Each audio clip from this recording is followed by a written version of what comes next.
গাজর দিয়ে তৈরি করুন এই দারুণ মজার বরফি রেসিপি।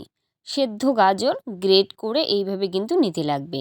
এখন কিন্তু বাজারে অনেক গাজর কম দামে পাওয়া যায়, তাই এইভাবে কিন্তু বরফি করে টিফিনেও দিতে পারেন বা সকালবেলা কিন্তু এটা কিন্তু অনায়াসে আপনারা খেতে পারেন, বা গেস্ট আসলেও কিন্তু খুব সহজেই এটা আপনারা কিন্তু দিতে পারেন গেস্টকে। তো যাই হোক, ফার্স্টে ঘিতে একটুখানি সুজিটা ভাজার পরে দিয়ে দিলাম মানে সেদ্ধ যেটা গ্রেট করা গাজর ছিল সেটা দিয়ে দিলাম। দেওয়ার পরে নাড়িয়ে চাড়িয়ে দুধ দিয়ে দিলাম। দেওয়ার পরে স্বাদ মতো চিনি আর ছোটো এলাচ দিয়ে খুব ভালো করে নাড়িয়ে নিলাম। আর অবশ্যই একটু বেশি করে ঘি দিলে কিন্তু খেতে বেশ ভালো লাগবে।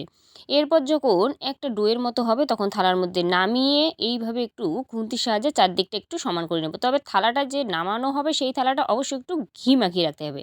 এরপর ঠান্ডা হলে পরে ছুরির সাহায্যে পিস পিস করে নিলেই কিন্তু একেবারেই রেডি। আমার তো এটা বেশ ভালো লেগেছে। আপনাদের কেমন লাগলো জানিও। লাইক, কমেন্ট, শেয়ার করো। Love you guys.